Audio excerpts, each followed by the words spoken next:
Bonjour à toutes et à tous, Lucas, voilà, très heureux de vous retrouver dans un nouveau numéro du podcast Touchdown Actu, 10e semaine de NFL. On a passé la moitié de la saison, ça y est, déjà. On a parlé hier des Colts qui étaient à Berlin, on a parlé en long, en large et en travers de la NFC West. Et bien désormais, aujourd'hui, on va parler de toutes les autres affiches, tous les autres matchs de cette semaine 10, 10e semaine, 10 matchs à évoquer avec, comme hier, Raphaël Masmejean. Comment ça va, Raph? Salut Lucas et bonjour à toutes et à tous. Et bah écoute, ça va très bien. On le disait hier, il y a pas mal de choses à évoquer. Il y a un milieu de week-end qui a été un peu mieux que le début de week-end, un petit peu mieux que la fin de week-end aussi. On en parlera. On va parler justement de cette nouvelle victoire du champion en titre. On va évoquer le deuxième coach licencié aussi. Mais tu l'as parlé un petit peu hier en mode teaser. Il y a une équipe, peut-être l'équipe la plus victorieuse du 21e siècle, qui semble être de retour. On va l'évoquer. C'est ainsi qu'on va commencer ce podcast, justement. Le podcast Jeanne Actu, épisode 930, c'est tout de suite. Ouais, les Patriots sont de retour. Voilà un petit peu comment on pourrait commencer ce podcast. New England est toujours invaincu à l'extérieur. Huitième victoire pardon, pour les Patriots. Et eux, ils sont toujours invaincus à l'extérieur. C'est la cinquième victoire à l'extérieur en autant de matchs. Ils se sont déplacés en Floride cette fois-ci pour affronter les Buccaneers ce week-end. Et ils se sont imposés 23-28. Un succès qui doit beaucoup à la défense de New England et à la pépite aussi, le running back rookie Trevon Anderson. Il a inscrit un long touchdown en deuxième période de 55 yards, puis un deuxième long touchdown de 69 yards à 2 minutes de la fin, ce qui a validé globalement le succès de cette équipe-là. Raph, on peut commencer à prendre cette équipe au sérieux. Je l'ai dit, c'est la huitième victoire cette saison, c'est la septième consécutive. Ils n'ont plus perdu depuis le 21 septembre. Ça y est, on les prend au sérieux. Ça y est, on les prend au sérieux. En tout cas, j'espère que de plus en plus de gens le feront. C'est vrai que jusque-là, il y avait peut-être un petit frein mis sur les Patriots en évoquant leur calendrier facile. Et c'est vrai, c'est vrai que jusque-là, ils ont eu un calendrier plutôt facile par rapport à pas mal d'équipes qui leur avaient peut-être permis d'enchaîner des victoires de manière un peu plus évidente. Maintenant, quand on voit comment chaque semaine, n'importe quelle équipe en NFL est capable de tomber contre une équipe censée être plus faible, il faut battre les plus faibles quoi qu'il en soit.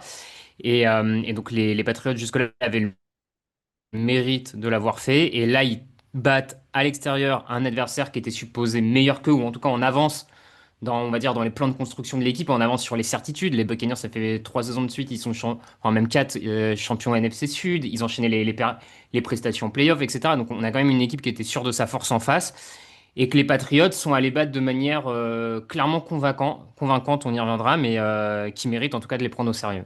Oui, parce que je l'ai dit, il y a cette défense. J'ai envie de m'arrêter sur cette défense-là.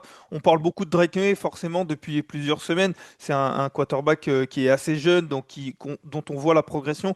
Mais cette défense, elle a été reconstruite par Mike Vrabel. On le sait, c'est un petit peu sa marque de fabrique et on la voit de plus en plus impressionnante. Sur ce match-là, on a un pass rush qui est de plus en plus présent aussi. On en parlait, il était plutôt inconstant depuis le début de la saison. Là, on le voit de plus en plus présent. Le retour de Christian Gonzalez aussi fait du bien. Même si là, il y a eu un gros duel avec Emeka Egbuka qui n'est pas toujours tourné en sa faveur, mais on le voit depuis le début de la saison quand même, quand il joue, Christian Gonzalez, il fait du bien. On a des linebackers, on sait, Mike Vrabel, il aime bien ce poste-là, et des linebackers, un groupe de linebackers qui a été tout reconstruit depuis le début de la saison et qui commence à véritablement performer. Et dans ce match-là, cette défense-là, elle a été vraiment performante. Oui, oui, la défense a été vraiment performante et c'est peut-être au-delà, enfin, avec les schémas qu'apporte Vrabel, comme tu dis, c'est vraiment, je pense, ce qu'il faut retenir, c'est le côté construction de cette défense par Maggie Vrabel. Hier, sur les 11 titulaires, on va dire ça comme ça, de la défense des Patriots, il y en avait quand même 7 nouveaux par rapport à l'an dernier, 7 nouveaux titulaires. Donc Vrabel a amené des hommes, des joueurs auxquels, dans certains cas, il avait confiance parce qu'il avait déjà évolué avec eux, ou des joueurs en lesquels il croit, en tout cas, on peut penser à Robert Spillane, à Hamilton, des Eagles, etc. Et donc, il a amené cette nouvelle mentalité, il a amené du talent individuel, il a amené des joueurs qui correspondent à ces schémas. Et pour le moment, c'est un franc succès et il est l'artisan, il est l'architecte, on va dire, de cette bonne prestation, de ces prestations défensives bonnes globalement et qui sont de mieux en mieux, je trouve, semaine après semaine. On parle du pass rush, mais je les trouve même très très bons contre la course. Et ça, c'est presque aussi une bonne, voire très bonne surprise. Parce que quand tu donnes les noms de Robert Spillane, de Christian Ellis au poste de linebacker, c'est des bons linebackers, mais tu t'attendais pas forcément à ce que ce front seven soit aussi efficace contre la course, et il l'est. Donc une bonne part du mérite revient effectivement à Mike Vrabel.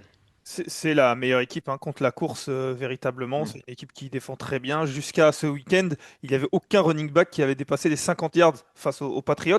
Ça a été fait ce week-end, c'est Sean Tucker qui l'a fait avec 53 yards. Donc bon, autant dire que cette défense contre la course, elle est très bonne. Mais c'est vrai que j'ai évoqué le pass rush parce que la défense contre la course, elle est là depuis le début de la saison. Et le pass rush, en début de saison, il était encore en construction. Et là, on sent que ça prend.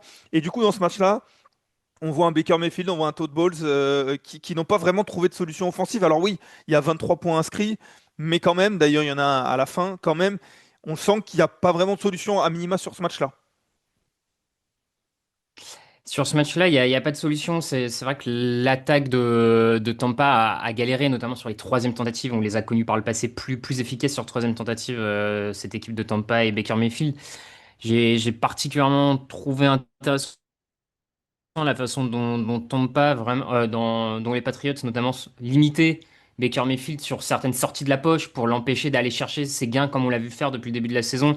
Non pas que ce soit un quarterback double menace, mais il était capable sur certaines courses, sur des troisièmes tentatives, etc., d'aller chercher les quelques yards manquants. Les Patriots là-dessus l'ont globalement bien bloqué.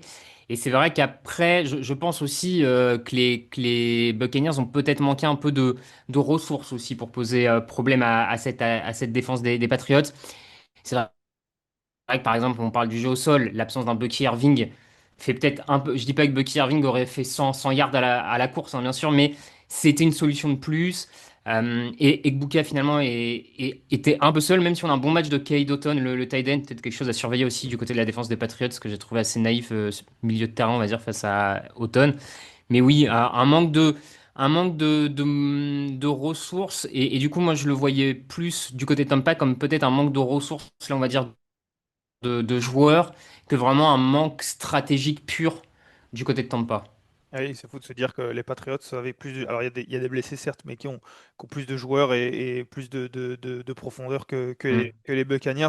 Et c'est vrai, je suis d'accord avec toi. Tu parlais des linebackers tout à l'heure, ils sont très bons contre la course. C'est peut-être le gros défaut de cette défense, c'est la défense aérienne dans le milieu du Mm. terrain, et notamment par ces linebackers qui sont pas forcément connus pour être des joueurs défensivement, en tout cas dans les airs. De l'autre côté du terrain, on a beaucoup parlé de cette attaque, donc on n'a pas forcément envie on n'a pas forcément besoin de s'épancher sur Drake May notamment, qui fait plutôt un bon match. Il est assez sur 31, 270 yards, 2 touchdowns. Mais il y a surtout ce Travion Anderson, qui est un rookie, qui montre aussi que les Patriots ont plutôt bien drafté. C'est son match référence, hein. Il a 14 courses, 147 yards, 2 touchdowns. Il a, je l'ai dit, 2 touchdowns très longs, un de 55, un de 69. Il y en a même un, si vous ne l'avez pas vu, en toute fin de match, où il court, il va tellement vite, il prend tellement tout le monde de vitesse, et il a tellement d'avance qu'il regarde le banc en fin de match pour savoir s'il peut rentrer dans la end zone ou pas, si c'est le jeu de marquer ce touchdown ou de s'arrêter avant.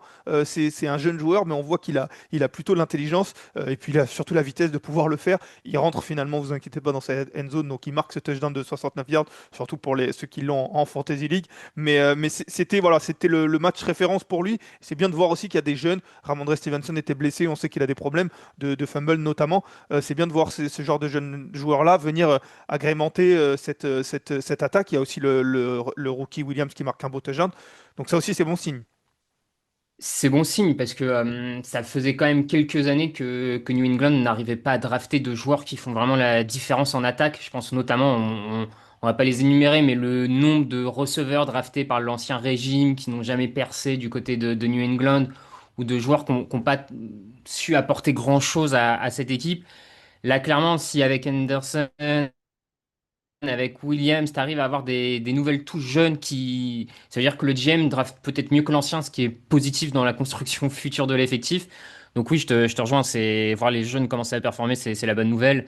Clairement, en termes de. Les Patriots sont vraiment, au-delà du bilan de ce qu'il est, on a vraiment le sentiment que la free agency de manière globale et la draft, on va dire, l'intersaison des Patriots a vraiment été réussie pour le coup. Oui, parce que même Stephen Diggs a été plutôt bon. Mm. McCollins a été bon aussi. Ça, c'est un joueur qui est arrivé, qui n'a pas fait trop de bruit, dépasse les 100 yards. De l'autre côté, les Buccaneers, on a parlé de leur attaque. La défense, on l'a dit, a été un petit peu trop au sol. Surtout la dynamique des Buccaneers, elle commence à être un peu plus compliquée. Ils ont fait un bon début de saison. Tu l'as dit, il y a beaucoup de blessés. Ça fait 2 matchs sur 3 qui perdent désormais sur les 3 derniers matchs. Ils ont subi deux défaites. C'est pas la meilleure dynamique pour Tampa Bay. Non, c'est pas la meilleure dynamique en attaque. On sent qu'ils sont vraiment freinés. Alors, il y a eu le retour sur la ligne offensive de Luke Godicki, le tackle droit, qui a fait du bien, mais c'est pas suffisant par rapport aux absences de Irving, Godwin, Evans, etc. Et Macmillan également. Enfin, il manque du monde clairement en attaque. Donc, en attaque, je les sens à bout de souffle, assurément. Et en défense, je trouve le problème vient du pass rush depuis quelques semaines. Ils sont très peu efficaces. Ils arrivent à mettre la pression, mais ils arrivent peu à la convertir, à la transformer en sac, à la transformer en perte de terrain. Et ça commence à, oui, à être des Buccaneers un petit peu en dedans, clairement.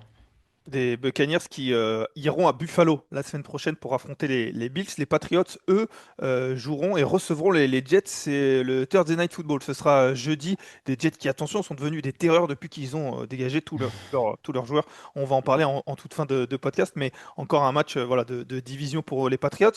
Eux qui mènent cette division parce que Buffalo est retombé dans ses travers. Alors les Patriots étaient déjà en tête, mais ils prennent un match d'avance sur Buffalo parce que les Bills, après une belle victoire face aux Chiefs lors de leur dernier match, ils se sont inclinés sous la pluie de Miami face à des Dolphins 30-13. Il a fallu attendre le quatrième quart-temps pour voir les premiers points de Buffalo, alors que les Bills étaient menés 16-0.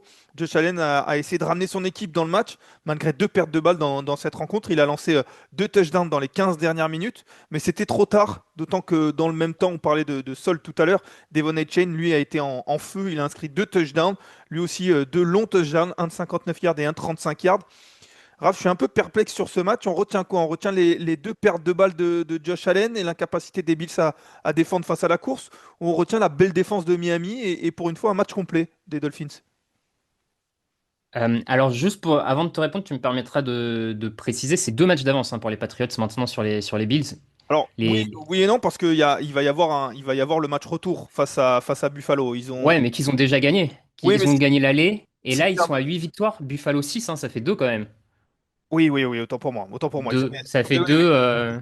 Autant pour moi, en effet. Non, non, pas de problème. Alors après, en fait, techniquement, Buffalo est à 6 parce que New England n'a pas eu sa semaine de repos. Alors Oui. que Buffalo l'a eu. Il y a une victoire d'avance. Alors oui, il y en a deux sur le papier. On va dire qu'il y a une victoire d'avance, mais on rentre dans des calculs. C'est vrai que c'est bien de le préciser. Quoi qu'il arrive, les Patriots sont à 8-2, les Bills sont à Hmm, 6-3. Vous l'aurez compris, il y on a est un match de d'accord. plus pour les Patriots. Et il y a le tiebreaker pour l'instant pour les Patriots. C'est vrai, puisqu'ils les ont battus lors du match aller, entre guillemets. Il y aura le match retour. Donc on va dire que si Buffalo gagne tous ses matchs, Buffalo repassera devant. C'est c'est à peu près sûr. En théorie. En- Ouais, ouais, en- ouais, ouais, ouais, ouais, mais ouais, mais, ouais. mais, mais c'est vrai qu'il y a des cartouches en tout cas pour New England. Tu fais bien de le préciser. Ils ont un petit peu d'avance et à cette période-là de la saison. C'est vrai que c'est non négligeable de le C'est- préciser après 10 rencontres. Non, effectivement. Et du coup, pour revenir sur ce match précisément des Bills, moi, ce que je retiens, c'est peut-être quand même la prestation des Bills dans le sens où, encore une fois, on voit réapparaître les 2 plus gros défauts structurels, j'ai envie de dire, de cette équipe, qui sont la défense contre la course et le manque d'un receveur numéro un. C'était déjà 2 points qui nous inquiétaient fortement à l'intersaison. Et c'est pas pour autant, encore une fois, quand on dit que ça nous inquiète, ça veut pas dire qu'on voit Buffalo ne pas aller en playoff, Buffalo perdre plein de matchs parce qu'il y a beaucoup de talent et que les Josh Allen, les James Cook, etc., ça te permet d'avoir un plancher de victoire en NFL qui est important. Mais le truc, c'est que même si Buffalo va très loin cette saison, ça change rien au fait qu'ils ont ces 2 problèmes-là vraiment depuis au moins 2, 3 ans maintenant et qu'ils ont du mal à s'en sortir. Moi, je me rappelle très bien, j'avais fait un papier sur Tojon Action à la fin de l'intersaison parce que Brandon Beane, le manager général des Bills, s'était énervé dans une émission radio aux États-Unis en expliquant que personne ne comprenait rien, que les squads de receveurs de Buffalo étaient très bien et qu'en gros on comprenait rien au football si on n'était pas d'accord avec lui. Le fait est, c'est que ESPN rapporte cette semaine que Buffalo a essayé de faire venir Jalen Waddle contre un premier tour, donc voilà, visiblement il y a quand même un petit problème de receveur à Buffalo maintenant et je trouve que typiquement sur ce match, Josh Allen, il a un temps moyen de lancer de 3,53 secondes. Donc ça veut dire qu'il a le temps de lancer, il est peu sous pression. Et il n'y a pas de cible qui se démarque parce qu'il n'y a pas de joueur vraiment dans cette escouade de receveurs capable de faire la différence, notamment dans la verticalité. Et c'est un problème. Et donc moi, c'est ça qui m'embête avec ces Bills, c'est que les défauts, ils sont connus. Et pour le moment, on arrive à les régler par séquence, mais jamais de manière importante et structurelle.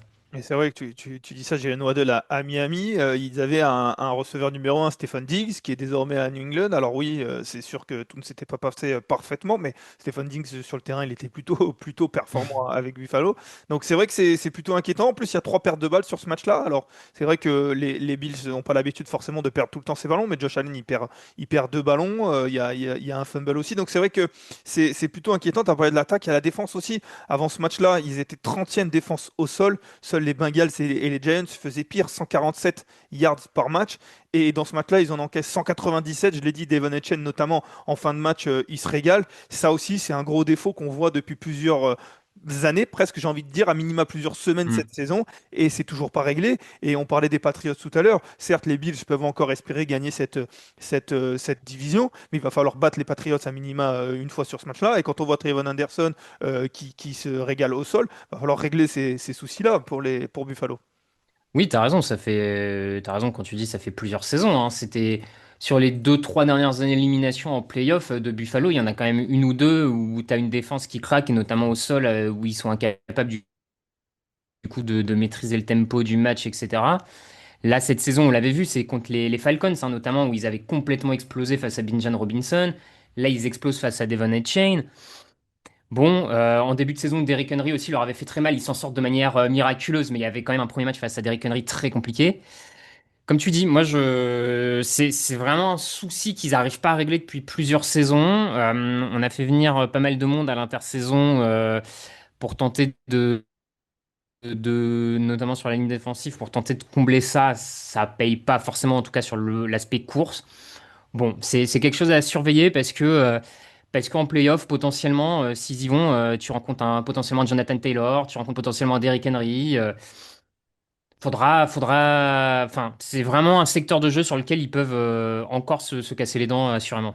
17 points, c'est la plus grosse défaite des Bills face à Miami depuis 2011. Donc ça fait quasiment 15 ans que les Bills n'avaient pas perdu d'aussi lourd face à Miami. Parlons un peu de Miami, donnons un peu d'amour à Miami quand même, parce que Miami, on le rappelle, ils ont licencié leur general manager il y a quelques jours. On a beaucoup parlé de l'avenir de Tua Tagovailoa cette semaine, on a beaucoup parlé de l'avenir de Mike McDaniels. Il y a eu des trades, on a parlé éventuellement des trades de Jalen Waddle, de Devon Achane aussi. On en a parlé, pourquoi pas, il y avait des équipes qui avaient besoin de running back. Finalement, ces joueurs-là sont restés. Et puis surtout, l'équipe en général a répondu et on voit qu'ils n'ont pas forcément lâché le coach qui était sur un siège éjectable, qui devrait rester jusqu'à la fin de la saison, encore que, mais avec une victoire comme ça lui assure quelques jours, j'ai pas envie de dire semaines, quelques jours de tranquillité. Au moins, on voit que le vestiaire n'a pas forcément lâché le coach et ça, c'est bon signe.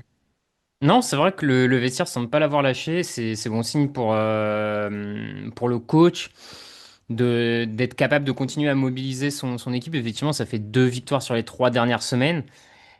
Alors après, et surtout, ce qui est pas mal quand même, tu arrives à retrouver, là, c'est avec le jeu au sol, quelques fulgurances de cette attaque de Miami qu'on avait bien aimé il y a quelques temps et qui avait disparu ces dernières semaines, voire même l'an dernier en partie, avec un jeu au sol extrêmement efficace, notamment sur les extérieurs, etc. Donc c'est de bon augure potentiellement pour la suite. Bon match en attaque, très bon match en défense aussi, il faut leur en donner honneur parce que comme tu dis, la défense, on l'a parfois attaqué à juste titre, hein, cette défense de Miami, mais là le match était extrêmement propre. Même les cornerbacks, hein, sur lesquels on s'est un peu déchaîné à l'intersaison, j'ai envie de dire. Les cornerbacks, à l'image d'un Jack Jones, etc., ont fait un match très très propre, très collant sur l'adversaire, vraiment peu d'espace laissé au receveur adverse. Donc c'est une vraie belle prestation de Miami et maintenant faut que l'entraîneur arrive à essayer de repartir de ça. Le problème avec Miami, c'est aussi des fois la constance. Donc sur quel pied danser avec eux, c'est un peu le problème. C'est vrai que je te rejoins. Pour moi, c'est le meilleur match défensif de cette saison. Il y a eu un match plutôt correct face aux Falcons, mais en tout cas, sur cette rencontre-là, Hmm. c'est très solide. Il y a de la pression aussi. Bradley Chubb qui met de la pression sur Josh Allen avec notamment un sac. Donc, c'est vrai que c'est de bon augure. Les Dolphins qui vont aller à Madrid, on en parlait tout à l'heure. Il y a un match à Madrid, premier match à Madrid. Ils vont affronter les Commanders. Donc, ça sera en milieu de semaine. Donc, on va pouvoir les voir en milieu de journée, pardon, dimanche en milieu de journée. Donc ça sera un match décalé. Donc on a toujours un regard un peu plus précis sur ce genre de match-là. Les Bills, je l'ai dit, donc recevront les Buccaneers. Il va falloir aussi se réveiller. Ils sont capables de faire deux, 3 semaines un peu moyennes. Donc ils sortent de 2 victoires. Ils peuvent faire potentiellement 2 défaites. Donc il y a peut-être un coup à jouer pour les Bucks. C'était l'un des gros matchs attendus de l'AFC. Les Steelers affrontaient les Chargers. Ils venaient de faire tomber les Colts la semaine dernière. Malheureusement pour les hommes de Mike Tomlin, ils n'ont pas réussi à faire le même coup à Los Angeles. Pourtant, ils menaient 3-0 dans ce match-là, sauf qu'ils ont encaissé ensuite un 25-0, 25 points sans jamais pouvoir y répondre. Les Chargers, eux, valident leur troisième succès consécutif en 5 matchs. Enfin, pardon, troisième succès consécutif et quatrième en 5 matchs. Ça fait 4 victoires en 5 matchs. Dans ce match-là, dans cette rencontre-là, c'était le Sunday Night Football. Raph, on a vu vraiment, je trouve, une équipe qui a été supérieure à l'autre. Les Chargers, ils ont globalement vraiment dominé, surclassé presque les Steelers. Oui, oui, ils les ont surclassés en attaque et en défense des deux côtés du ballon. La défense a été très très bonne pour bloquer l'attaque de Pittsburgh, mais on y reviendra peut-être après sur cet aspect-là. En attaque, très bon match des Chargers. J'ai trouvé un Justin Herbert encore très très propre, malgré les lacunes qu'il y a sur sa ligne offensive. On le sait, les blessures, les absences de Slater, de Joe Alt et des gardes et centres qui sont parmi les moins bons de la ligue. Il arrive quand même à manœuvrer dans sa poche globalement, à sortir rapidement le ballon. Depuis l'arrivée de Greg Roman l'an dernier, quand même, il a aussi ajouté à son jeu la une certaine mobilité qui lui permet d'éviter le sac, de sortir de la poche et d'aller gagner des yards à la course. Donc là, pareil, il a étoffé son jeu et je trouve que du coup, cette attaque est peut-être pas la plus constante, peut-être pas la plus impressionnante, mais elle arrive globalement à trouver des solutions. On a un Kimani Vidal qui court très bien. Encore une fois, gros taf de Greg Roman et du coaching staff pour tirer le meilleur de ses joueurs. Et c'est vrai que Justin Herbert, sur ce match, je, je réinsiste, mais je l'ai vraiment trouvé très très bon face aux Steelers. Alors, je suis d'accord avec toi, mais moi, tu as commencé peut-être par ce qui m'inquiétait le plus, c'était cette attaque et c'était surtout cette pression. On le sait, c'est pas nouveau, mais dans ce match-là, Justin Herbert, il est touché à 9 reprises, il est saqué à 5 reprises, Mm. il y a 12 pressions.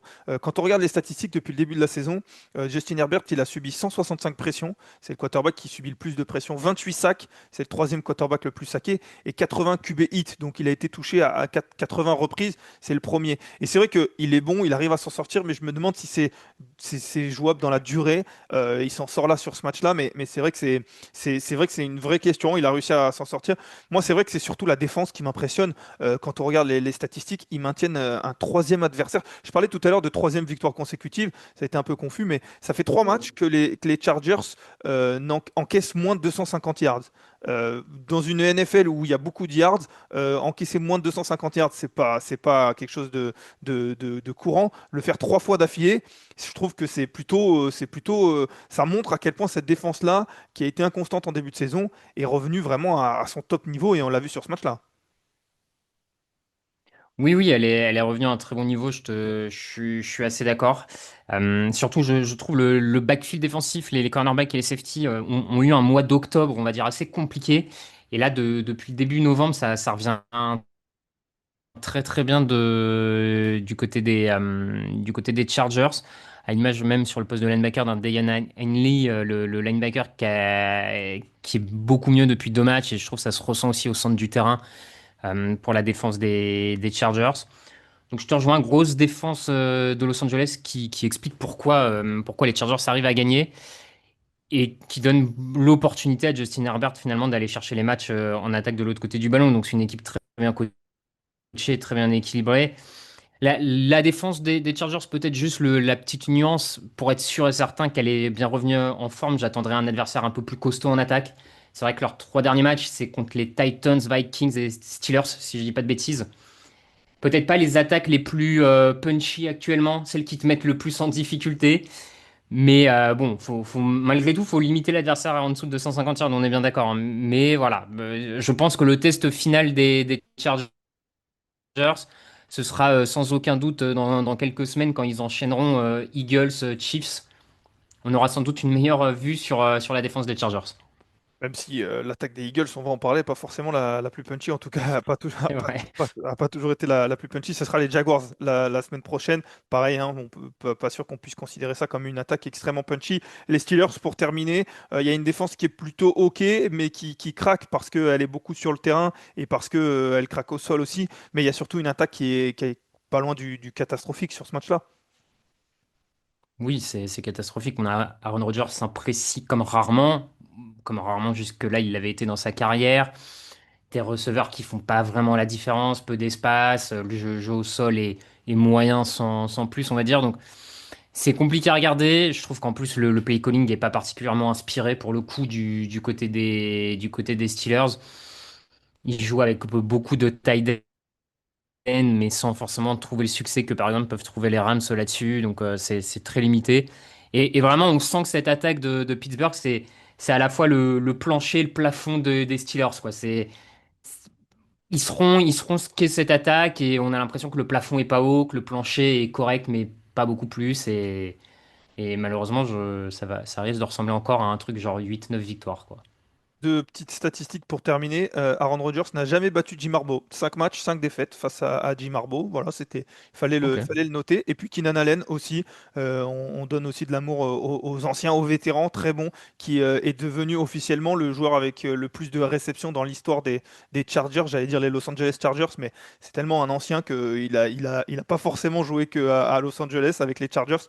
956 réceptions actuellement. Il a dépassé, vous vous en doutez, Antonio Gates. Donc voilà, il fallait le dire. Les Steelers affronteront les Bengals. Les Steelers, ils sont toujours premiers de leur division, les Steelers, mais ils commencent à avoir chaud. 5 victoires, 4 défaites. Ils ont un petit peu chaud parce que derrière, les Ravens semblent avoir trouvé leur vitesse de croisière. Ça y est, c'est la troisième victoire de Baltimore.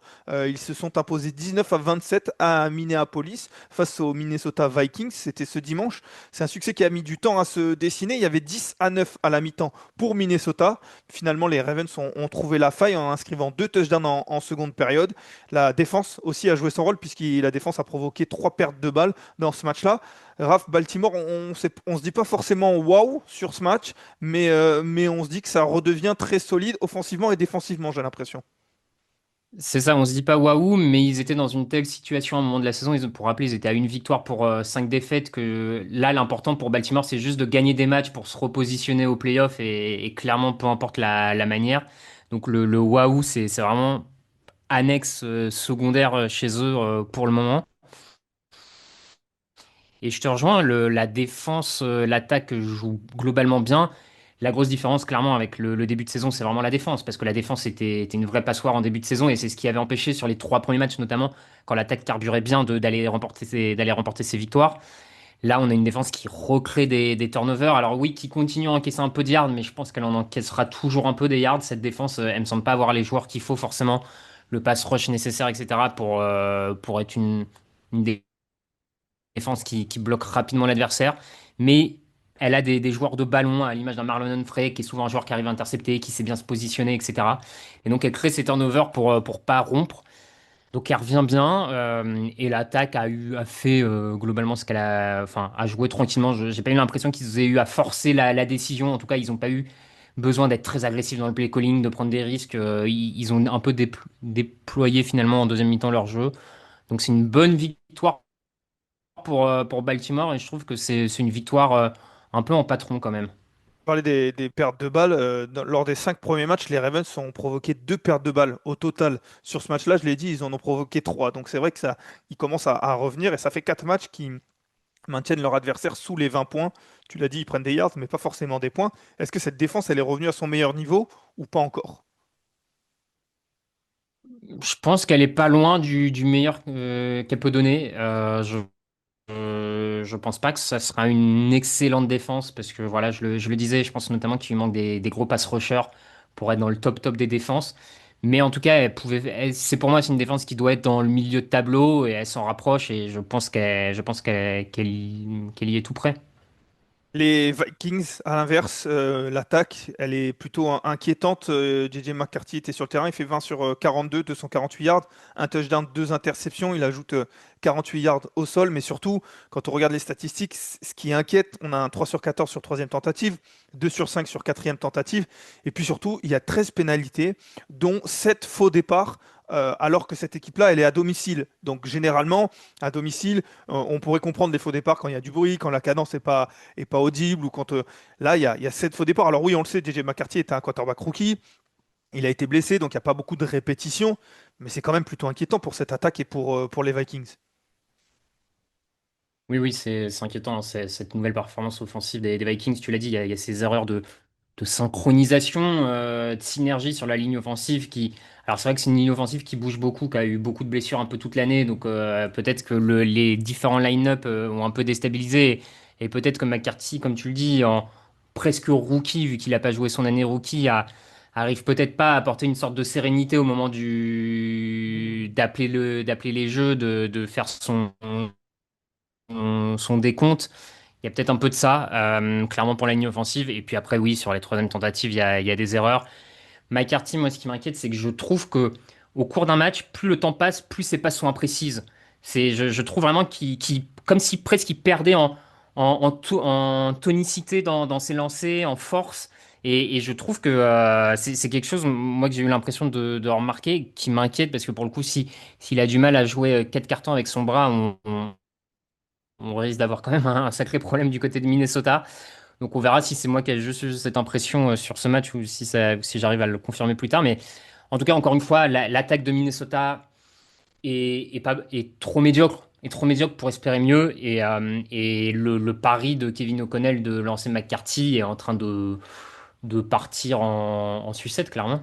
Ouais, c'est compliqué, ça peut être un peu un manque de lucidité aussi, la fatigue pour JJ McCarthy. C'est vrai que tu l'as dit, il n'est pas officiellement rookie, puisqu'il était là l'an dernier, mais c'est vrai que j'ai eu tendance à l'oublier. Ça peut être ça aussi. Je l'ai dit, il a 48 yards au sol, il court un petit peu, donc ça peut faire monter un peu le palpitant, avoir des passes imprécises. C'est vrai que c'est à surveiller, mais ces Vikings-là, ils ont le même bilan que les Ravens, à 4 victoires, 5 défaites après 10 semaines. Mais c'est vrai que les dynamiques ne semblent pas forcément les mêmes. Ils joueront face aux Bears la semaine prochaine. Les Ravens, eux, auront un match de division et se déplaceront à Cleveland pour affronter les Browns. Justement, un match de division, on va en parler. On va parler de l'AFC Sud désormais. Les Texans ne sont pas morts et pourtant, pour être honnête, on ne donnait pas cher de leur peau quand on les a vus aborder le quatrième quart-temps face aux Jaguars, donc avec 19 points de retard. Mais c'est bien Houston qui termine vainqueur de ce match-là entre ces deux équipes d'AFC Sud avec 26 points inscrits dans le quatrième quart-temps. C'est bien, vous l'avez bien entendu, 26 points inscrits dans les 15 dernières minutes. Ils se sont imposés 36-29, le tout avec un CJ Stroud qui était blessé en protocole commotion. C'est Davis Mills qui a été à la baguette. Et Raph, tu l'attendais, je le sais. C'est maintenant la question du podcast habituel. C'est sur ce match-là. Est-ce que c'est Houston qui a gagné ce match-là ou est-ce que c'est Jacksonville qui l'a perdu? Ah, j'ai quand même le sentiment que Jacksonville le perd, hein, ce match dans le quatrième quart-temps, parce que l'avance qu'ils ont doit être suffisante face à cette attaque-là, qui est quand même en difficulté depuis le début de la saison, etc., et qui l'a encore été pendant trois quarts-temps. Donc pour moi, c'est Jacksonville qui va perdre ce match, qui perd ce match. Après, en face, il y a une belle équipe bien coachée qui se met en position de pouvoir aller l'emporter, il n'y a pas de doute. Mais c'est vrai que normalement, après ces trois quarts-temps-là, Jacksonville doit sortir victorieux de ce match. Qu'est-ce qui a déraillé justement? Parce que dans le quatrième quart-temps, j'ai dit il y a 26 points pour les Texans, mais puisque tu parlais des Jaguars qui ont un petit peu, qui doivent plier ce match-là, ils ont que 11 yards dans le quatrième quart-temps en net entre ce qu'ils gagnent et ce qu'ils perdent sur les sacs notamment. Qu'est-ce qui déraille? Qu'est-ce qui ne va pas alors que ça semblait aller plutôt bien lors des trois premiers quart-temps? Oui, bah, je trouve que le play calling peut-être en fin de match est un peu trop conservateur là-dessus. Il y a quelques drops encore. Il y a un Trevor Lawrence on y revient aussi un peu toujours, qui semble pas être capable d'être un vrai capitaine pour cette équipe et un peu de calmer la dynamique et de casser le truc en étant capable d'aller chercher des grosses passes, d'aller comprendre, ok, au-delà de sa première lecture, qu'en fait, il y a une deuxième opportunité qui s'ouvre, etc. Et je trouve que le fait que le quarterback aussi est pas capable un peu de calmer l'hémorragie en faisant que des third and out, ça crée pas une dynamique positive dans cette équipe. Donc moi, je vois un peu ça en attaque et en défense. Je pense qu'à force de pas réussir à convertir les pressions en sac, il y a qu'un seul sac sur ce match, si je dis pas de bêtises, du côté des Jaguars, à force aussi de ne pas être capable de mettre Davis Mills sur le par terre, ça a fini par pénaliser. Donc c'est un ensemble de petits trucs ratés, je trouve, en fait, qui du côté de Jacksonville, qui mis bout à bout font que t'as un naufrage collectif à la fin, mais ouais, je verrais ça comme ça pour le coup. La défense qui passe 11 des 15 minutes du quatrième quart-temps sur le terrain aussi. Il peut y avoir aussi un peu de fatigue à défendre Mm. sur 11 minutes.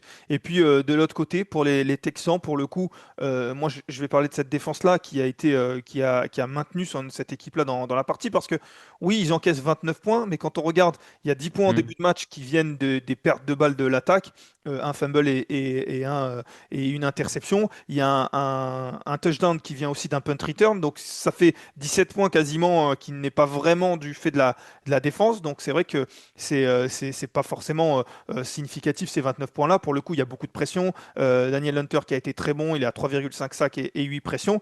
Et après, il y a cette attaque. Raph, j'aimerais que tu me parles de cette attaque avec Davis Mills qui marque 4 touchdowns sur ce dernier quart-temps. Qu'est-ce qu'on en fait de cette attaque qui a eu du mal en début de match, Mm. Mm. qui se réveille, qui marque 4 touchdowns? Est-ce que c'est quelque chose qu'on peut reproduire? Est-ce que il était en feu? On le voit aller marquer notamment un touchdown lui-même au sol. Qu'est-ce que tu en fais de ce quatrième quart-temps-là? Franchement, je sais pas, pour être honnête. Notamment, je pense à son dernier drive, hein, où il remonte quand même 93 yards en à peu près 6 minutes. Enfin, un drive qui est peut-être la meilleure série offensive de l'année du côté des Texans, le drive le plus propre, le plus clinique, qu'on n'attendait plus, j'ai envie de dire. Je sais pas si c'est vraiment reproductible. Alors on va dire que si, parce que les joueurs sont là, il n'y a pas de raison qu'ils puissent pas essayer de refaire pareil la semaine dernière. Mais c'est vrai que j'ai quand même un peu l'impression qu'on est dans ce genre de fin de match où tu as une équipe, la dynamique est tellement forte qu'il y a une part un peu de c'est d'irrationnel et de tout va dans le bon sens et il y a une dynamique qui se crée et que ça passe parce que pour le coup j'ai rien vu de particulièrement mieux fait que les autres semaines, tu vois. Enfin, la ligne offensive, elle prend beaucoup de pression. Alors, Mills prend pas de sac, mais la ligne offensive a quand même pris pas mal de pression. Les passes sont trouvées. Il y a peut-être un Dalton Schultz plus impliqué que certaines semaines. Peut-être ça fait du bien à cette attaque. Mais bon, ouais, je sais pas. Je sais pas s'ils font un déclic, si c'est juste une question un peu de chance sur ce match. Je saurais pas te dire, sincèrement. Nico Collins aussi qui fait peut-être son meilleur match de la saison avec Oui. cette réception 136 yards. On l'a pas vu dépasser beaucoup les 100 yards cette saison. Donc c'est vrai que c'est à surveiller. CJ Stroud qui pourrait rester dans le protocole commotion, qui pourrait ne pas affronter les Titans la semaine prochaine. Donc on pourrait de nouveau avoir du Davis Mills dans notre vie. Donc pourquoi pas, ce sera à surveiller la semaine prochaine. Les Jaguars, eux, je l'ai dit, recevront les Chargers. Raphaël, le week-end avait commencé par un match avec un score de 10-7. Il se termine avec un Monday Night Football et un score de 10-7. Cette fois, c'était les Eagles et les Packers qui nous ont offert ce beau score, ce beau match. Les Eagles se sont imposés sur le terrain des Packers dans un match ultra défensif. Il aura suffi d'un touchdown de Devontae Smith dans le quatrième quart-temps pour prendre un écart face aux Packers. L'écart trop important pour Green Bay qui n'est jamais revenu. Je faisais la comparaison avec ce Broncos Raiders de jeudi soir. Il est quand même un peu mieux ce match-là, non? Ouais, oui, oui, il était quand même un peu mieux. On a l'impression qu'il y avait plus de stops défensifs liés à la qualité de la défense qu'à la nullité de l'attaque, on va dire, à l'opposé du Denver Broncos où on avait le sentiment que les défenses jouaient bien, mais qu'elles étaient bien aidées par les attaques. Là, on a eu le sentiment, je trouve, hein, que les deux défenses ont vraiment dominé pour le coup des attaques qui n'étaient pas non plus si mauvaises. Justement, on a vu beaucoup de défenses. C'est ce qu'il faut retenir de ce match-là. Les défenses ont été très solides d'un côté comme de l'autre. Malheureusement pour les Packers, ça n'a pas suffi. Mais quand on regarde, ils ne prennent que 10 points. C'est dommage de ne pas gagner un match alors qu'on ne prend que 10 points. Les Eagles, eux, n'en prennent que 7. C'est vrai que les escouades défensives ont été très solides sur ce match-là. Les escouades défensives ont été très solides. Tu l'as dit, hein, Green Bay fait un très bon match. En fait, Green Bay finalement perd le match sur deux jeux explosifs. Une grosse course de 40 yards de Saquon Barkley qui met en position Jalen Hurts pour l'action suivante, lancer un ballon de 36 yards à Devonta Smith. C'est vraiment deux actions qui ont complètement fait pencher le match en faveur des Eagles. Et pourtant, jusque-là, Green Bay s'en sortait très bien. Ils s'en est même bien sortis après ce touchdown, hein. Ils ont continué à bloquer globalement l'attaque des Eagles. Donc voilà, les big plays, hein, en NFL, ça reste des fois le truc qui fait la différence quand tu as des joueurs, des talents individuels capables de faire la différence sur une action. C'est ce qu'ont les Eagles.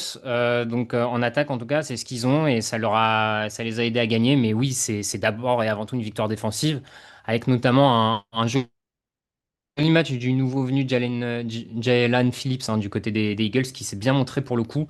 Encore un joli coup de Will Roseman, le manager général. Ouais, qui était à Miami, on parlait tout à l'heure des Dolphins qui ont quitté le navire, ça en fait partie. En tout cas, lui, il a été tradé. Justement, les big plays, tu en parlais, c'est le champion, ça, qui est maîtrisé pendant quasiment 60 minutes, mais qui arrive à sortir deux big plays pour se sortir d'une situation compliquée parce qu'en face, l'équipe est solide. Ça, c'est le cœur du champion, comme on dit. Ça y ressemble, je trouve, et à quelque part, c'est un peu la stratégie quand tu regardes comment ils construisent cet effectif des Eagles.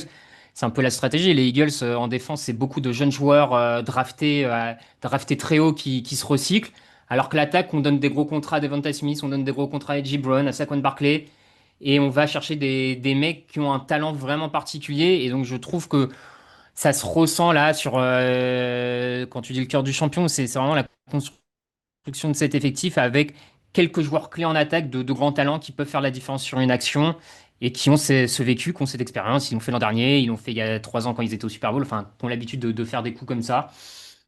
Ils le refont. Alors, la victoire est pas incroyable, hein. Maintenant, ils sont en tête de la NFC. Malgré tout ce qu'on peut dire sur les Eagles depuis le début de la saison, ils sont en tête de la NFC. Donc, voilà.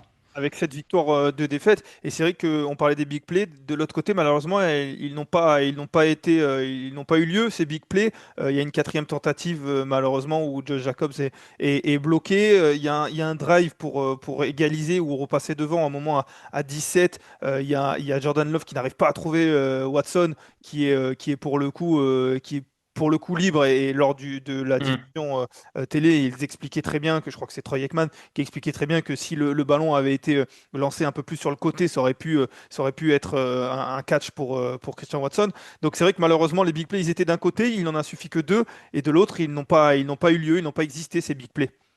Non, ils n'ont pas existé. Et on a encore une fois une attaque des Packers qui commence le match aussi très lentement. On a peu de. Il passait la stat, j'étais étonné. Pendant le match, les Packers sont la 30e équipe en scoring sur leur premier drive. C'est la 30e équipe de la ligue. Ils ont du mal à scorer en début de match. Ils sont sur les 3 derniers matchs, ils sont 24e dans les passages en red zone. Donc, c'est la 23e équipe pour marquer des touchdowns quand ils passent en red zone. Donc, voilà, ils mettent un peu de temps à démarrer. Ils trouvent pas forcément des big plays. Et en plus, quand ils arrivent au bout, ils ont du mal à convertir. Donc, ça fait beaucoup de choses qui vont pas, en fait, pour cette attaque de Green Bay depuis 3 semaines et qui s'en sort globalement grâce à la défense. Et encore, sur les 3 derniers matchs, les Packers, ils prennent 39 points. Ils en perdent 2, si je dis pas de bêtises. Donc, c'est la preuve qu'il y a quand même un vrai souci pour le coup. Donc, il y a des problèmes de, pour moi, il y a des problèmes d'exécution et il y a des problèmes aussi de play calling. J'ai trouvé quand même un Matt Lafleur très conservateur, beaucoup de courses appelées sur des deuxièmes tentatives et longues. Bon, j'ai pas tout compris. Tu tentes pas des field goals de 54 yards, mais en fin de match, t'en tentes un de 69, de 66 yards. Je sais pas, il y a des trucs qui me. Ouais, j'ai pas trouvé que c'était le match le plus inspiré non plus du play calling de Matt Lafleur pour le coup. Ouais, ça a été un peu suspect. En parlant de play calling, pour terminer sur ce match-là, il y a quand même une question que j'avais envie de te poser alors, ça impacte pas le résultat du match, mais les Eagles qui tentent cette quatrième tentative, on est en fin de match. Alors, on le sait, les Eagles, ils aiment bien les quatrièmes tentatives, surtout quand il y a qu'un yard. Mais là, il y en avait quatre ou cinq, voire six peut-être. Ouais, Il y avait et en fait, pour faire très rapide, on est dans les deux dernières minutes. Les Packers ont donné ont livré tout leur time-out, temps mort. leur Ouais. temps mort, pardon, je cherchais en français, je suis désolé. Ont donné tout leur temps mort. Les Eagles ont un dernier ballon, une dernière quatrième tentative. Ils peuvent punter, mettre très loin les Packers parce qu'en plus depuis le début du match, ils n'arrivent pas à traverser le terrain. Les Packers, sans temps mort en plus et à moins d'une minute, ça aurait été compliqué. Et là, il tente cette quatrième tentative, Nick Sirianni. C'est osé, mais c'est vrai que, je sais pas, tu l'aurais, toi qui es un adepte de la quatrième tentative, là, c'est un peu trop peut-être, non? Ouais, là c'est un peu trop. Moi j'aurais punté. Ou alors si vraiment tu veux tenter la quatrième tentative, si vraiment c'est ton délire, pour moi il fallait courir pour que le chrono continue de diminuer. Parce que là ils font une passe et en plus t'arrêtes le chrono et tu laisses 30 secondes à Green Bay, mine de rien. Parce que à la limite la quatrième tu cours, ça rate un peu, le chrono continue un peu de descendre. Ouais, bah, mais au moment où c'est la quatrième tentative, le ballon change de main, le chrono Oui, s'arrête. mais ce que je veux dire, c'est que la course est un peu plus longue que la passe. Surtout que la Hurst lance très vite. Donc, je Ouais. pense que tu gagnais quelques secondes, mine de rien, qui faisaient la différence.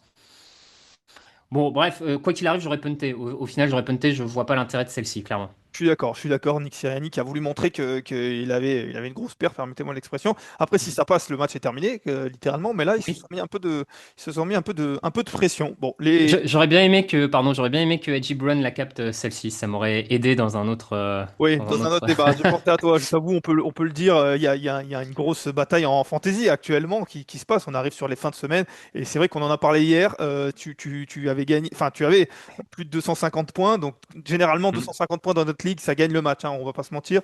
Là, il fallait sauf que ton adversaire était à plus de 250 aussi, il fallait un bon match d'J. Brown, et quand j'ai vu le résultat à la fin, en tout cas quand je regardais le match, je me suis dit, bon, je risque ce matin de t'avoir un petit peu colère d'avoir bon, mais écoute, moi j'ai gagné mon match, hein, j'ai gagné mon match. J'avais Josh Jacob Bravo. qui marque un touchdown. Il fait pas un grand match, mais il marque un touchdown.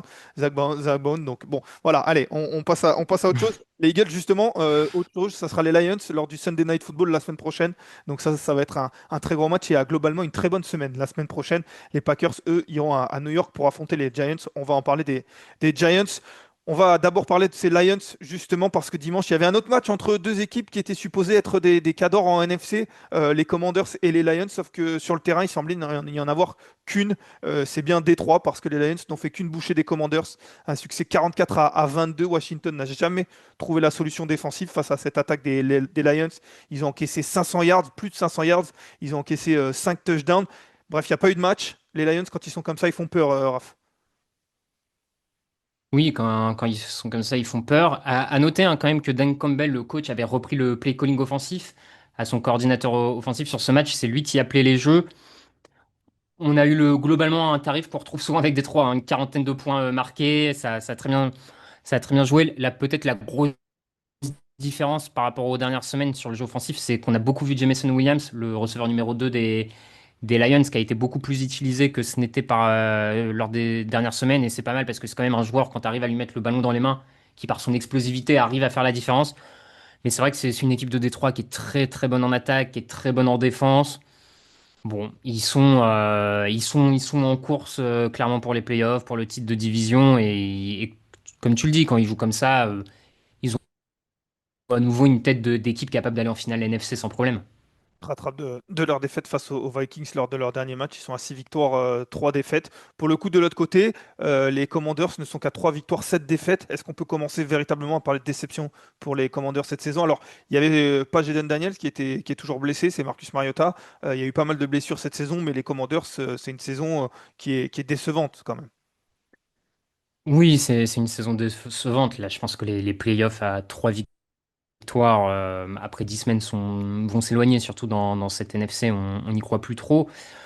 Daniel, c'était pas là, mais en même temps, sincèrement, je pense qu'il n'aurait pas changé grand-chose dans le sens que pour moi, les Commanders passent ce match en attaque. Ils marquent une vingtaine de points. C'est pas exceptionnel, mais il y a des drives suffisants en attaque. En tout cas, ils arrivent à faire des choses efficaces en attaque. Mais le problème, c'est la défense. Comme depuis le début de la saison, c'est une défense qui ne crée pas de pression, où les cornerbacks sont en difficulté. Là, en plus, il y a le rookie Trey Amos qui se blesse en cours de match.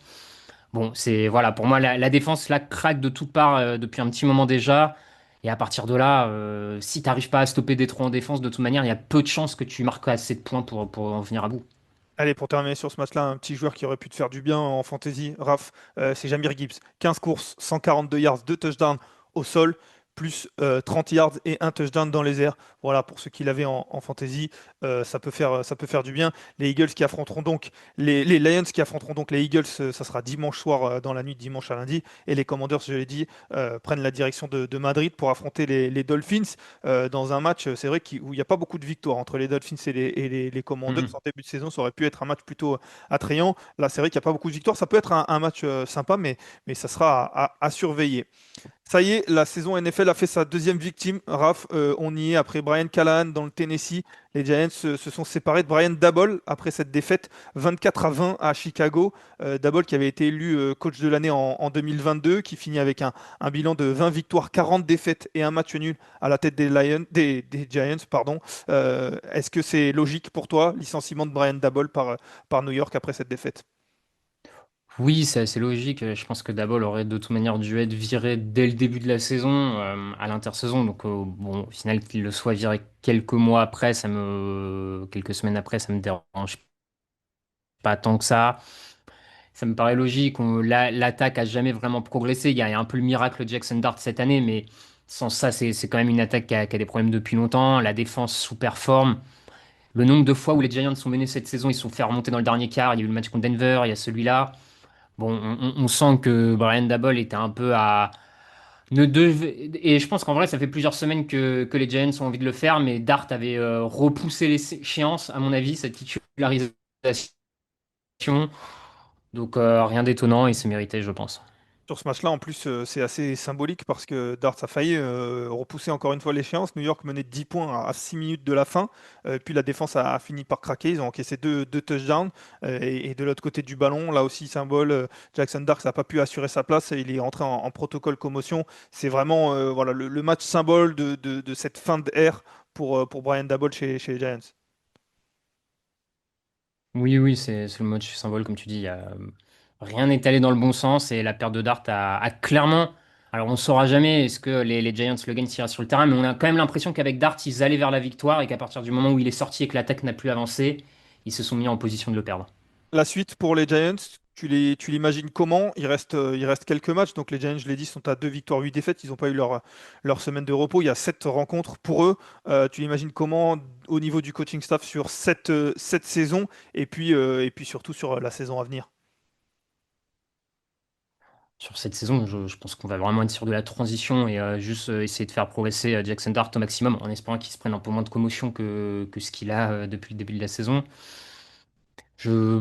Après, sur la suite, sincèrement, je sais pas vers quoi les Giants vont aller. Ils ont tenté le jeune coach offensif qui avait un peu de hype. Est-ce qu'ils vont retourner vers quelque chose de plus traditionnel avec un coach défensif? Peut-être. J'ai vu que le nom de Steve Spagnuolo, ancien grand coordinateur des Giants et très grand, très bon coordinateur défensif actuel des Chiefs, était dans les petits papiers. Bon, on verra. C'est Mike Kafka, le coordinateur offensif, qui va pour l'instant assurer l'intérim. Et c'est vrai qu'il y a des rumeurs avec Spagnuolo, Antonio Pierce, qui est l'ancien entraîneur en chef, en tout cas, qui a mené les Raiders pendant quelques matchs. Luan Aromo aussi, on parle de ce genre de coach-là aussi, éventuellement. Donc c'est vrai que ce sera à surveiller. De l'autre côté, les Bears, rapidement, ils font pas un grand match, mais l'attaque se réveille en fin de match. On pensait que ça pu être trop tard, mais finalement, ils ont réussi à aller arracher cette victoire. La défense arrive à provoquer des pertes de balles, ce qui n'était pas forcément le cas l'an dernier notamment. Là, elle arrive à provoquer des pertes de balles, 20 au total, symbolisées notamment par CJ Garner-Johnson qui vient d'arriver et qui s'est de suite mis au diapason. L'histoire de ce match-là, c'est les Giants forcément, mais les Bears sont contents de se sortir avec une victoire. Oui, les Bears sont contents de sortir avec une victoire. Ils ont réussi enfin à retrouver leur patte défensive avec ces turnovers. Ça faisait 2 semaines qu'ils en provoquaient de moins en moins après leur grosse séquence à en provoquer. Là, ils arrivent à le faire, tu l'as dit. Et l'attaque, on a des très bons drives par séquence, notamment bah, les 2 derniers drives sont quand même très bons. Et j'ai même trouvé globalement, et pourtant je suis pas son plus grand fan, j'ai trouvé que Caleb Williams avait été quand même globalement pas si mal dans ce match, notamment pour gérer la pression, etc. Donc ça reste positif et mine de rien, ces Bears, ils sont à 6 victoires, 3 défaites. Alors certes, la partie la plus difficile de leur calendrier arrive, mais en tout cas sur la partie facile, entre guillemets, ou à leur portée, ils ont presque fait le plein et je trouve que ça montre que l'équipe est sans aucun doute sur de bons rails, quoi. Ils jouent aux Vikings la semaine prochaine, donc peut-être encore un match, ou en tout cas, ils partent Mm. pas forcément de très loin. Les Giants, je l'ai dit, reçoivent les Packers. On va rentrer dans la fin de ce podcast, on va rentrer dans la partie qui concerne plus le premier choix de la draft que les playoffs. globalement. On va parler de ce match entre les Panthers et les Saints. Il aura fallu attendre 2 matchs pour voir la première victoire de Tyler Shough en tant que titulaire. Le quarterback rookie a été plutôt bon et il vient apporter sa deuxième victoire à Kellen Moore aux Saints. C'est une victoire 7-17 face aux Panthers qui doit aussi à la défense parce qu'elle a parfaitement maîtrisé le jeu au sol des Panthers qui était en feu ces derniers temps. On en a assez parlé. Raph, il y a eu seulement 53 yards pour Rico Dowdle au sol chez les Panthers, 2,9 yards par course. C'est là que s'est joué le match. On l'a dit, les Panthers, ils s'appuient beaucoup sur ça désormais. La défense des Saints l'a maîtrisé. Oui, c'est là que c'est joué le match, hein. Ces dernières semaines, quand les Panthers gagnaient, c'est que Rico Dowdle arrivait à faire un gros match et que le jeu au sol aussi. Là, on voit bien qu'une fois qu'il est bloqué, Bryce Young n'a pas encore les épaules, on va dire, pour porter complètement cette attaque dans le jeu aérien. On l'a pas senti très à l'aise sous la pression, notamment un bon Chase Young du côté des Saints l'a mis en difficulté. Ils mettent peu de points avant la mi-temps. Bon, c'est compliqué, hein. Il arrive pas. En plus, je trouve que Bryce Young arrive pas forcément à. Quand le match commence mal, il arrive pas forcément à élever son niveau de jeu pour vraiment porter son équipe. J'ai vu passer la stat. Il est à 2 victoires pour 15 défaites, Bryce Young, quand il a moins de 100 yards lancés à la mi-temps. Voilà, c'est parce que ça montre aussi à quelque part qu'il a du mal en cours d'un match à aller un peu changer le scénario de son match personnel, de sa performance individuelle. Et ça se sent un peu, et c'est clairement l'axe de progression majeure, on va dire, chez les Panthers maintenant, parce qu'ils ont commencé à trouver des bases intéressantes en défense. Il y a un jeu au sol, ok, là, qui marche pas trop, mais qui a été bon une bonne partie de la saison. Maintenant, passer un cap, ça va nécessairement passer par Bryce Young. Oui, clairement. Et ces Panthers, c'est vrai qu'ils sont d'une inconstance chronique. Ils sont à 5-5, 5 victoires, 5 défaites. La semaine dernière, ils battent les Packers, vous vous en rappelez, dans un beau match où ils vont battre une équipe de Green Bay qui était annoncée solide. Là, ils perdent contre des Saints qui étaient annoncés vraiment pas solides, qui n'avaient qu'une victoire. Donc c'est vrai, c'est l'équipe moyenne par excellence avec on ne sait pas qu'est-ce que ça va donner chaque semaine. De l'autre côté, les Saints, pour terminer, Tyler Shough, je l'ai dit, qui a montré plutôt de belles choses. Il y a une belle connexion avec Chris Olave. Tout n'est pas parfait, il y a une interception, mais ils arrivent à marquer 17 points. Ça a été suffisant dans ce match-là. C'est, on va dire, allez, un peu plus d'espoir par rapport à Spencer Rattler. En tout cas, c'est une victoire d'un quarterback rookie. C'était plus arrivé depuis des dizaines d'années à New Orleans. Oui, c'est un peu plus d'espoir. Je pense que c'est le meilleur match de l'année pour un quarterback des Saints, Rattler et Sauce compris, on va dire, mélangés. C'est peut-être la meilleure prestation. C'était propre. Comme tu dis, après, rien d'incroyable non plus, mais il n'a pas fait d'erreur. C'est ce qu'on demande à un quarterback rookie. Il continue de s'acheter des matchs supplémentaires pour essayer de prouver à Kellen Moore qu'il peut être l'homme de la situation.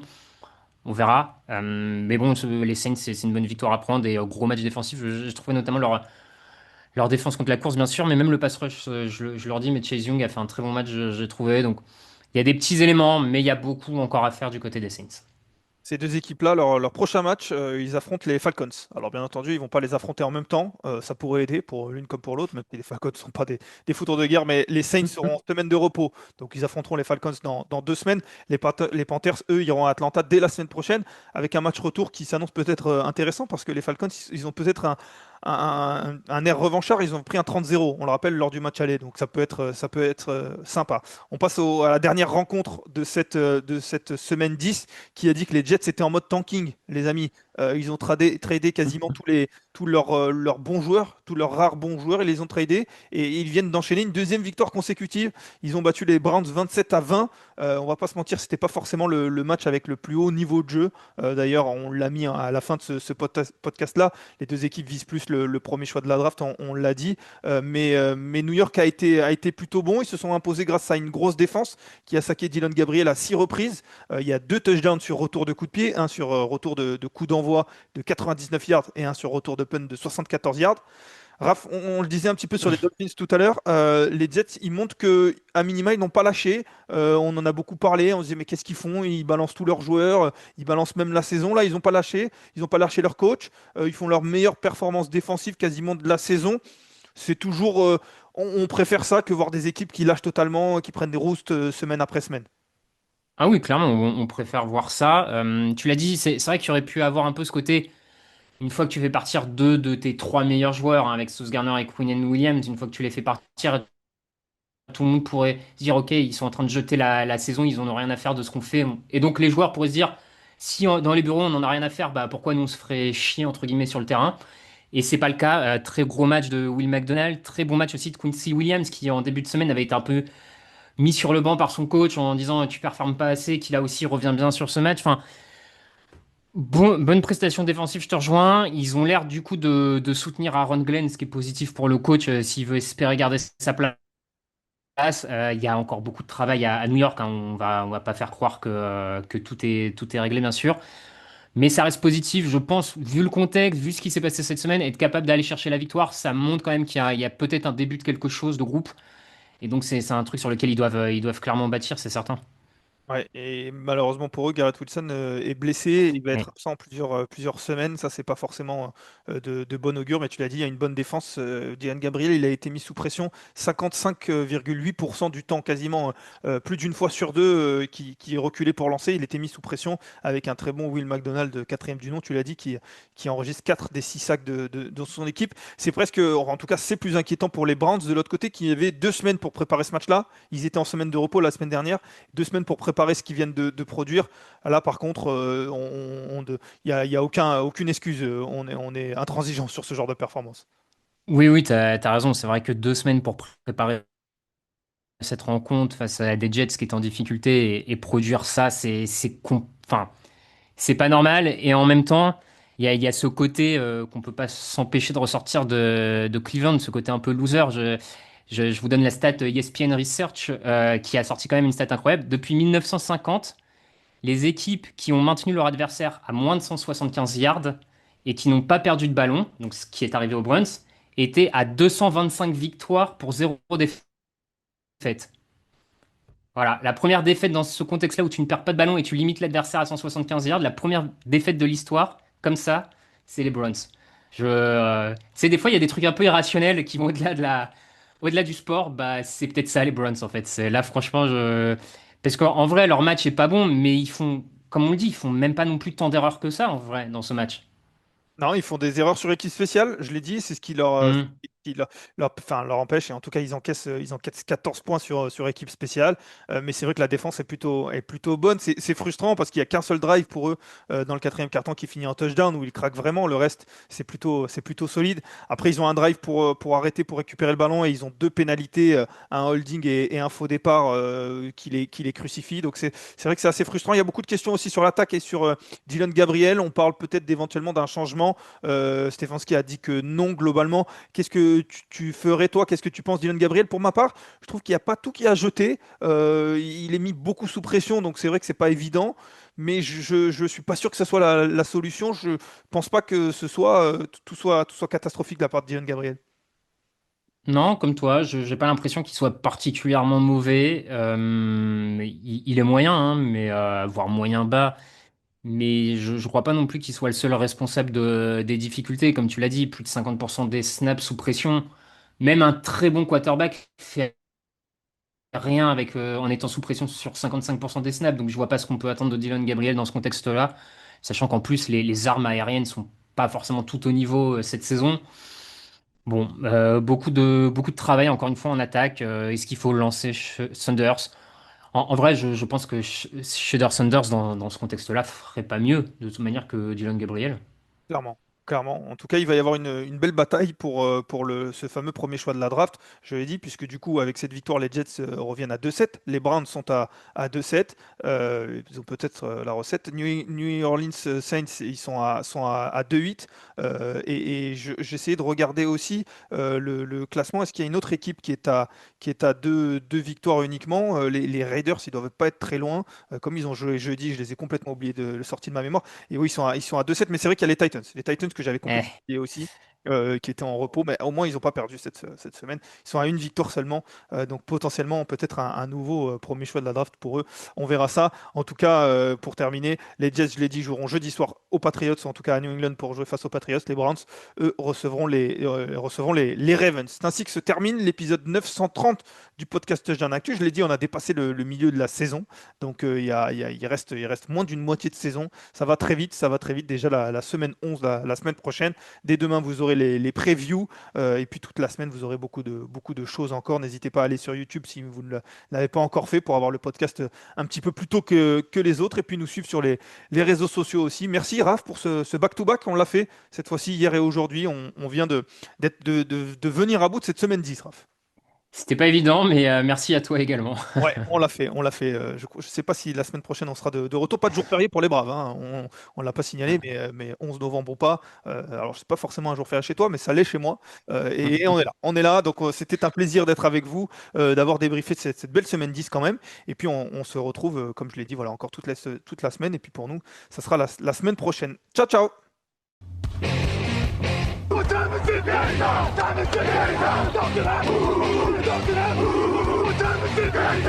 to